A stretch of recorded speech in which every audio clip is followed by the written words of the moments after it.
Die Telekom wird mit 10.000 H100 GPUs von Nvidia eine eigene europäische KI-Cloud betreiben. Das bedeutet, alleine hierfür, für dieses Rechenzentrum, wird der Strombedarf im Bereich von 30 Megawatt dauerhaft liegen. Das ist vergleichbar mit dem Stromverbrauch einer Kleinstadt. Und die ganze Menge muss ja auch noch gekühlt werden. Wir schauen heute mal darauf, welche Unternehmen und Aktien von dem Thema KI, Rechenzentren und Infrastruktur in diesem Umfeld profitieren können, die vielleicht nicht so offensichtlich sind, die nicht Nvidia heißen oder auch sogar die Telekom in dem Fall. Wo sind die Unternehmen, die dahinter stehen, die vor allem von der Infrastruktur auch profitieren können? Wir beginnen mit dem Thema Stromverbrauch. Es ist relativ offensichtlich, auch wenn ich es in diesem Video nicht zu sehr vertiefen möchte, dass das Thema Rechenzentrumsausbau, KI mit viel Stromverbrauch zusammenhängt. Wir sehen hier von 2023 190 Terawattstunden bis 2027 500 Terawattstunden für KI-Rechenzentren. Der Anstieg ist enorm und das bedeutet natürlich, dass der Energiebedarf steigt und der steigt vor allem natürlich bei erneuerbaren Energien, weil die günstiger sind. Hier wäre also vielleicht Solarenergie ganz toll, Wasserkraft, Windkraft und so weiter. Über Solarenergie haben wir ja zuletzt viel gesprochen. Ich verlinke das Video mal hier. Wollen wir heute nicht zu sehr ausweiten. Dann haben wir das Thema Daten und diese Grafik, dieses exponentielle Wachstum aus dem Lehrbuch wollte ich unbedingt mit einbauen. Wir hatten 2010 2 Zettabyte an Daten weltweit, also die haben das komplette Internet, den kompletten Datenverkehr weltweit für 2010 abgebildet und wir haben jetzt oder werden 2028 394, also fast 400 Zettabyte an Daten haben, die weltweit geteilt werden.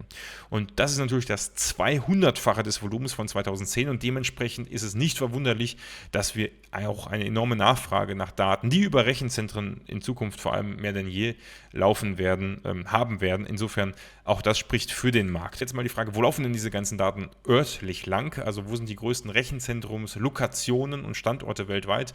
Das größte, wenn man nach Strombedarf geht, mit 2500 Megawatt steht in Nord-Virginia. Danach haben wir London, Frankfurt, tatsächlich Deutschland hier wieder mit dabei, mit knapp um die oder weniger als 1000 Megawatt. Danach kommt erst das Silicon Valley, beeindruckend, und dann erst die asiatischen Städte Singapur und Tokio. Hier haben wir die Länder mit den meisten Rechenzentren und es ist ganz interessant. Zuletzt hatte ich eben das Video über China und auch wie China zum Beispiel bei Solarmodulen den Markt bestimmt. Hier sind es ganz klar die USA mit über 5000 Rechenzentren weltweit und ich habe ja auch immer irgendwie Deutschland mit dabei und beim letzten Video über das Thema Zementindustrie war Deutschland schon sehr positiv erwähnt worden und hier auf Platz 2, also von der Anzahl der Rechenzentren her, zu liegen, ist doch schmeichelhaft für unser Land, oder? Also ich verbreite hier die positiven News über unser Land, die man oft vielleicht so gar nicht wahrnimmt. Also natürlich weit abgeschlagen hinter den USA, aber ich bin mal gespannt, wie sich das entwickelt. Deutschland hat 529 Rechenzentren und China im Moment 449, zumindest bei dem Datenstand hier 2024 von CloudScene. So, wie werden denn jetzt eigentlich diese ganzen KI-Server auch, die in den Rechenzentren stehen, gekühlt? Denn das ist ja ein ganz wichtiger Punkt. Bei so viel Energie, die dort verbraten wird, entsteht sehr viel Hitze und die muss dann insofern durch Kühlung ausgeglichen werden. Das typische Kühlprinzip ist das sogenannte Warm-Kaltgang-Prinzip. Ja, das kann man fast wörtlich nehmen, da geht es um Lufttrennung. Bedeutet also, dass heiße und kalte Luftreihen zwischen den Server-Racks gelassen werden oder geplant werden. Und das ist eben eine Methode, um die Klimakosten in Serverräumen durch die gerichtete Luftführung zu senken. Und es gibt natürlich auch Flüssigkeitskühlung, freie Kühlung oder eben, dass man eine Außenluftnutzung hat.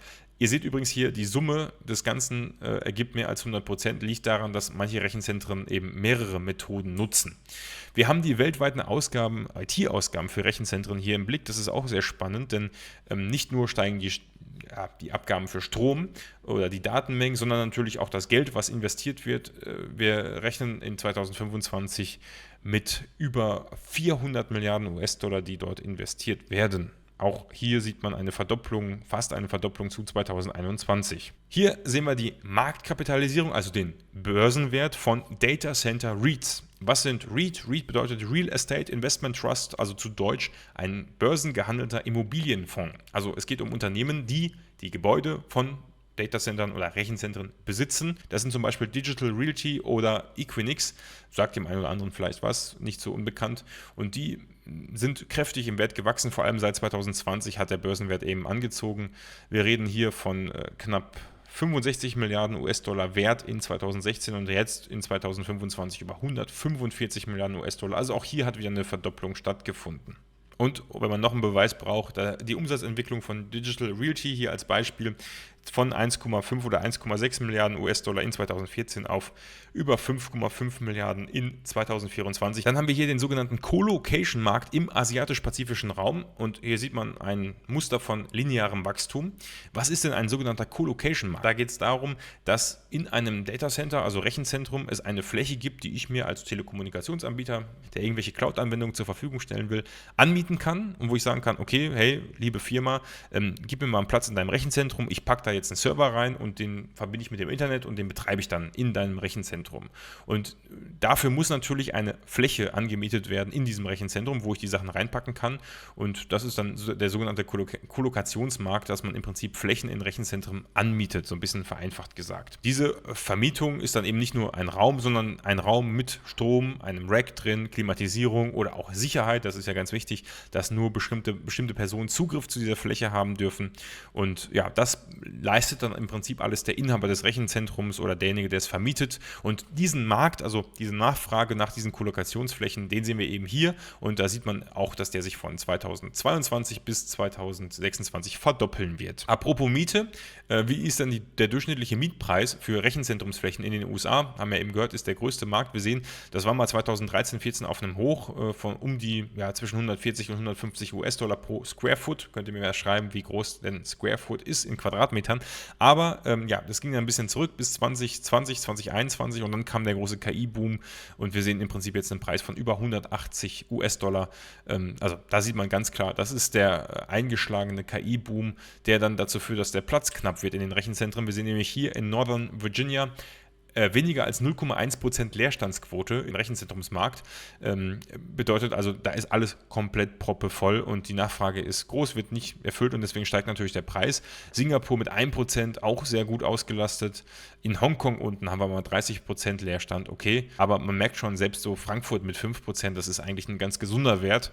Die Fläche ist knapp, die Preise steigen. So, schauen wir mal auf die Unternehmen. Also welche Unternehmen sind jetzt die großen Profiteure des KI-Booms? Zum Beispiel Schneider Electric, das ist ein Unternehmen, das geht auf das Thema Rechenzentrumsinfrastruktur zurück und die liefern Komplettlösungen, Energiemanagementlösungen, Stromverteilung, Kühlung, Racks und sind mit 123 Milliarden US-Dollar, Euro Marktkapitalisierung auch kein kleines Unternehmen mehr, sondern ein Big Player.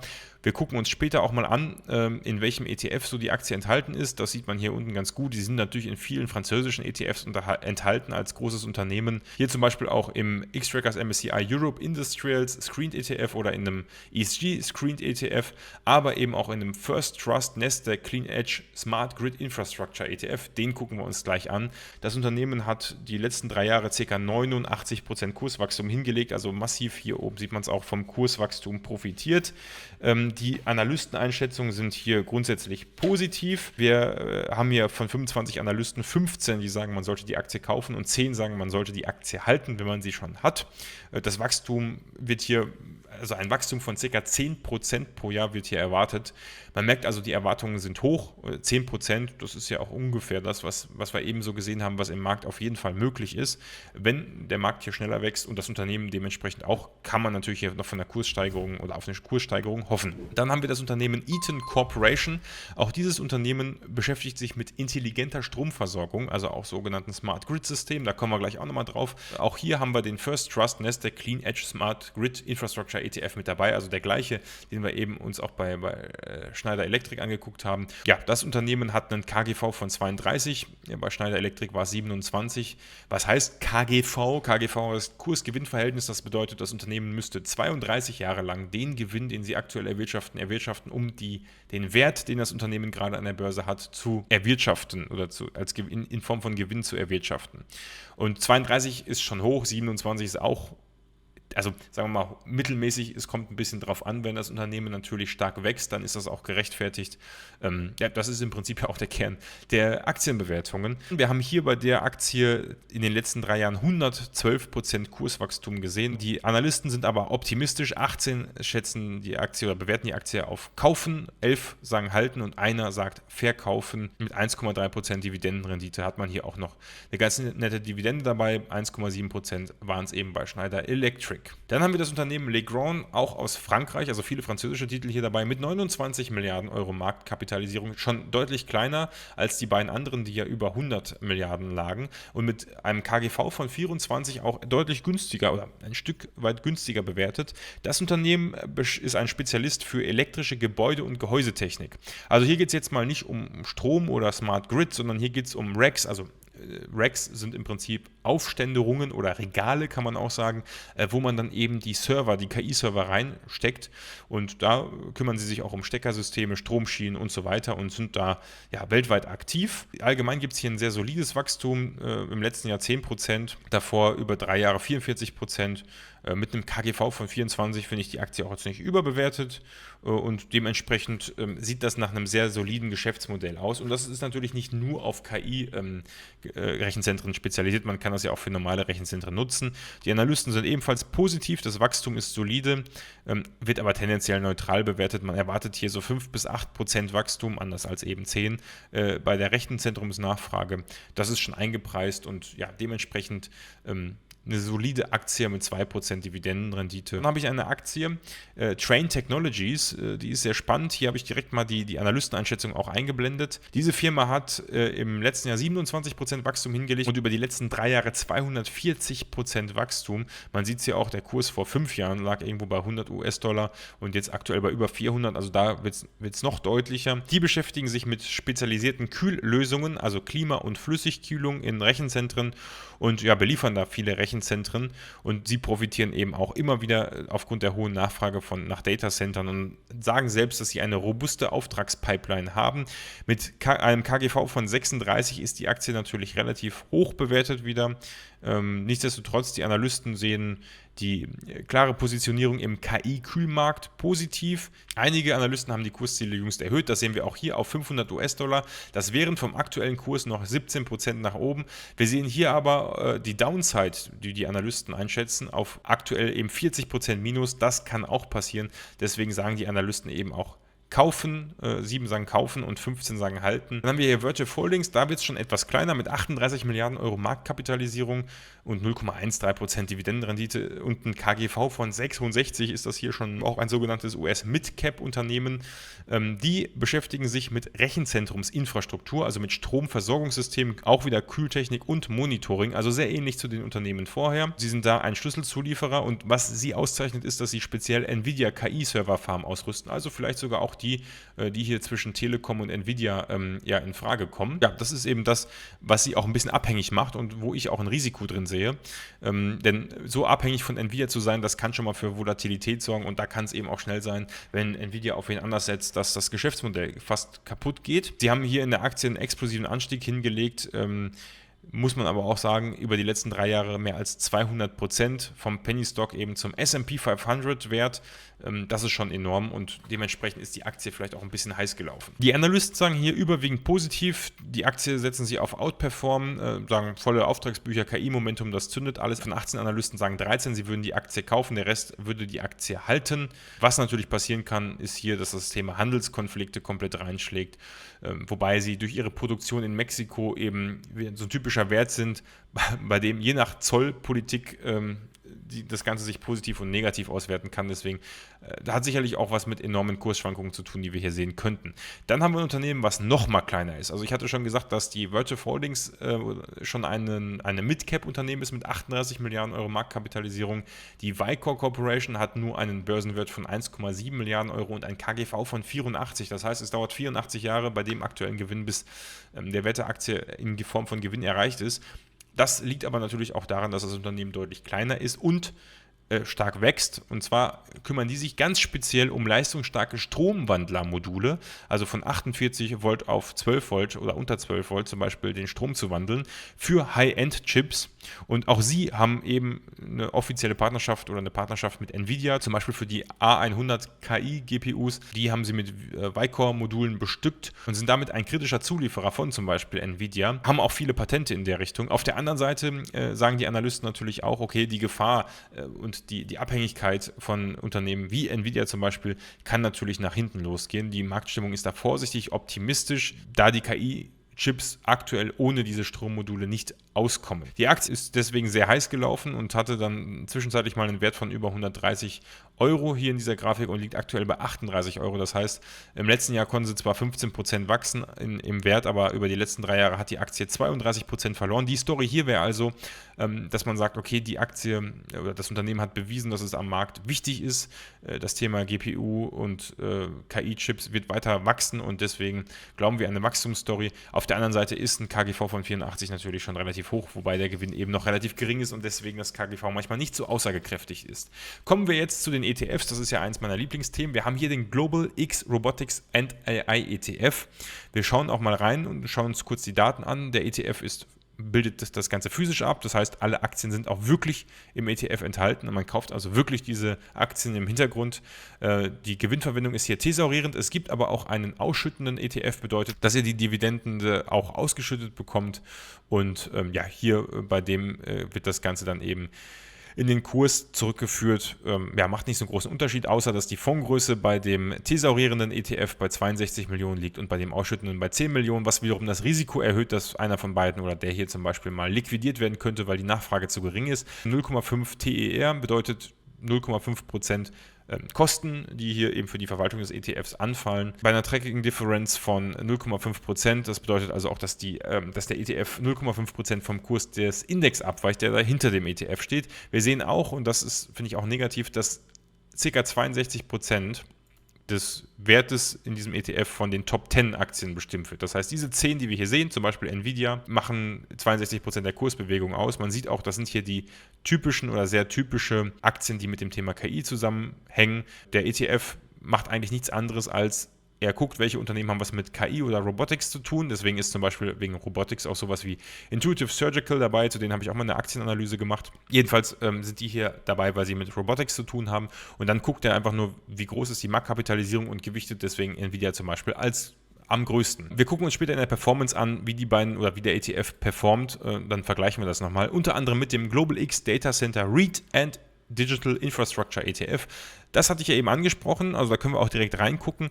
Da sehen wir auch Digital Realty und Equinix, das sind die typischen Unternehmen, wenn es um das Thema Data Center mit KI-Anwendung geht auch und hier die anderen natürlich auch, die davon profitieren, von dem KI-Trend.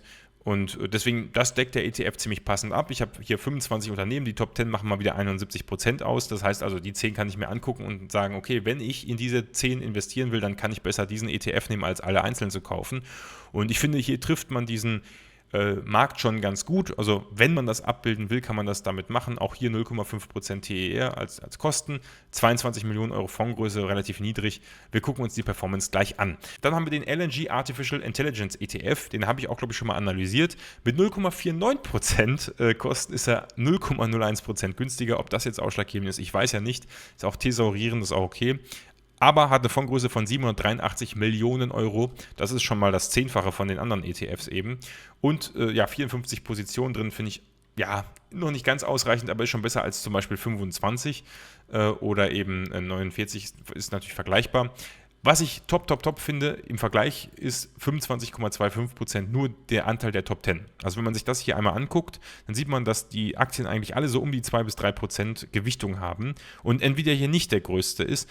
Das erzähle ich euch gleich noch, wie dieser ETF denn zu dieser Gewichtung kommt. Das ist höchst spannend. Wir schauen uns gleich aber erstmal an, wie der eigentlich performt, also wie die Kursentwicklung ist.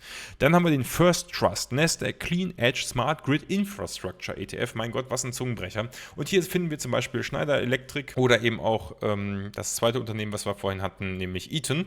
Die sind hier unter anderem auch enthalten. Eaton Corporation, genau, und Schneider Electric sind hier hochgewichtet mit dabei. Wir haben hier 95 Positionen drin. Das finde ich zum Beispiel gar nicht schlecht. Das gefällt mir gut. Eine sehr große Fondsgröße mit 483 Millionen Euro. Der wird auch nicht so schnell aufgelöst. Und dann aber eine Kostenquote von 0,63% ist also etwas teurer. Und die Top 10 machen 56% aus. Ja, das ist so gerade noch irgendwie vertretbar. Aber, und das ist das Spannende, dieser ETF beschäftigt sich mit Unternehmen, die sich auf intelligente Stromnetzversorgung spezialisiert haben. Also da geht es um Stromnetze, Stromzähler, Energiespeicherung, Energiemanagement und so weiter. Also sehr speziell die Branche. Geht es vor allem um, also deswegen sage ich, profitieren vom Thema KI, vor allem weil für Rechenzentren eben eine intelligente Energiesteuerung notwendig ist. Das gilt aber natürlich nicht nur für Rechenzentren, sondern der Markt ist natürlich größer. Wir schauen uns jetzt mal die Performance an und das finde ich höchst spannend. Wir sehen direkt, ich gehe jetzt mal so ein bisschen, seit 2022 ist der Vergleich natürlich viel zu kurz für eine langfristige Aussage, aber wir sehen einen deutlichen Unterschied. Und zwar, wenn ich hier hinten mal die Performance vergleiche, macht der LNG Artificial Intelligence ETF 42% plus, der First Trust Nasdaq Clean Edge Smart Grid Infrastructure ETF auch knapp 42, also ziemlich genau 42,85% plus. Und die anderen beiden, also der Global X Robotics and AI ETF kommt nur auf 10% und der REIT ETF nur auf 7%. Im Verlauf hat mal der Global X AI ETF hier von der Performance her mithalten können. Natürlich ist der Vergleichszeitraum niedrig und das kann sich auch noch umdrehen. Ich möchte aber mal so ein bisschen darauf eingehen, warum ich zum Beispiel den LNG-ETF hier doch deutlich besser finde. Also den hier, warum ich den doch besser finde als den Global X ETF Artificial Intelligence and Robotics.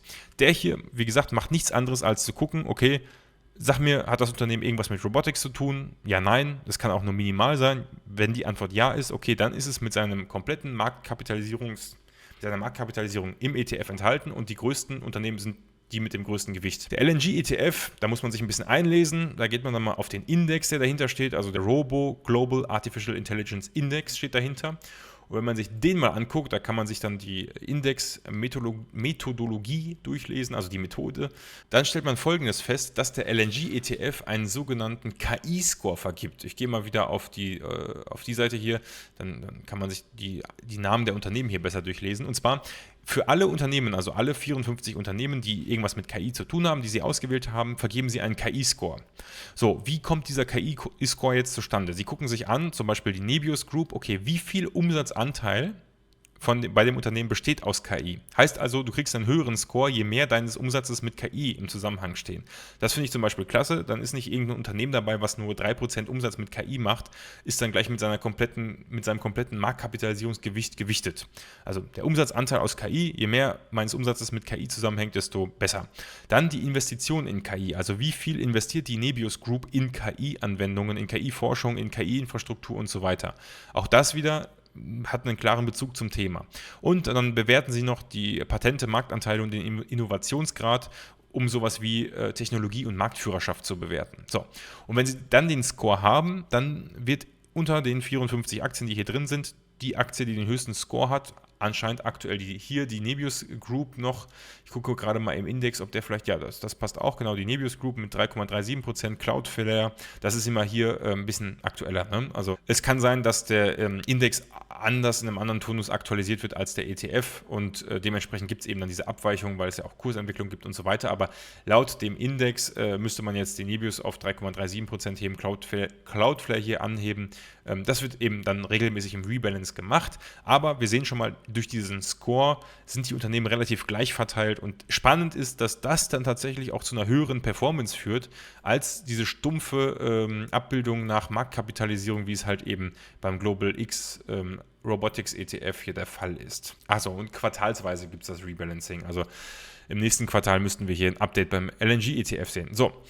Was ich auch noch spannend fand, wie gesagt, der andere ETF, also der First Trust Nasdaq Clean Edge Smart Grid Infrastructure ETF, der hat ja auch relativ gut abgeschnitten, da vielleicht nur 2 Sätze zu. Der filtert einfach danach, okay, welche Unternehmen sind maßgeblich im Bereich Smart Grid tätig, also wer macht was mit Stromnetzen, intelligenten Stromzählern, Energiespeicherung und so weiter, wählt die dann aus, guckt noch auf das ESG-Rating, also das heißt Unternehmen, die so ein bisschen was mit Öl und Gas zu tun haben, würden hier eher rausfliegen, also ab dem Moment, wo man ein Sustainable Rating von kontrovers hat, fliegt man zum Beispiel raus. Aber die Gewichtung ist dann eher nach Marktkapitalisierung. Und was eben der Unterschied ist zu den anderen ETFs, es ist eine ultra krasse Spezialisierung und ich finde die Anzahl der Positionen dafür ganz gut mit 95. Also insofern freut mich, dass das die Performance gut ist und dass man hier eben, also ich finde die beiden tatsächlich auch besser als die Global X ETFs. Aber ich habe mir mal gedacht, was würde ich denn machen zum Abschluss? Das würde euch ja noch interessieren. Und zwar habe ich ja mal vor ganz langer Zeit, einer meiner ersten Videos hier im ETF-Thema, den Xtrackers MSCI World Information Technology ETF, kurz gesagt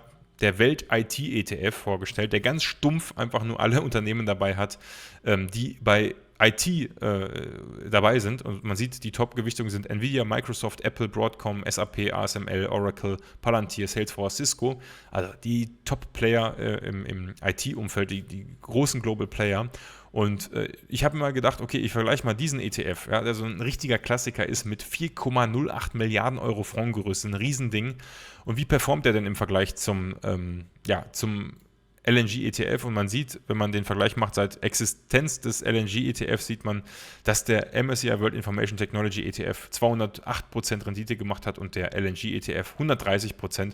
Und ich finde es dafür, dass ich hier beim MSCI World Information Technology ETF einen ETF mit 145 Positionen habe, nach Marktkapitalisierung gewichtet, natürlich Top 10, hohe Gewichtung gefällt mir nicht so gut, aber dafür, dass ich hier so einen riesen ETF habe, der im Prinzip stumpf einfach nur die Branche abbildet, dass der dann 70-80% mehr Rendite hat in dem Zeitraum, spricht dafür, dass diese krasse Fokussierung auf die AI-Branche gar keinen Sinn macht. Also bevor ich so einen AI-ETF kaufe, kaufe ich lieber, und das habe ich auch tatsächlich in meinem Portfolio, den ganz normalen MSCI World IT-ETF und habe damit jedwede IT-Entwicklung dabei. Wenn mal das Thema Metaverse wieder aktuell wird, dann habe ich das sogar hier auch automatisch drin. Ich würde sogar fast so weit gehen, dass ich sage, mit meinem MSCI World Momentum ETF und den klassischen ETFs, also dem klassischen dem klassischen Factor Investing, würde ich mich sogar auch zufrieden geben. Aber wenn ich schon eine Branche auswähle, würde ich nur die auswählen. Das war's von mir dazu heute. Ich hoffe, da waren interessante Anregungen und Fakten dabei. Wir sehen uns nächste Woche wieder. Abonniert gerne den Kanal, schreibt einen Kommentar. Bis dann, ciao.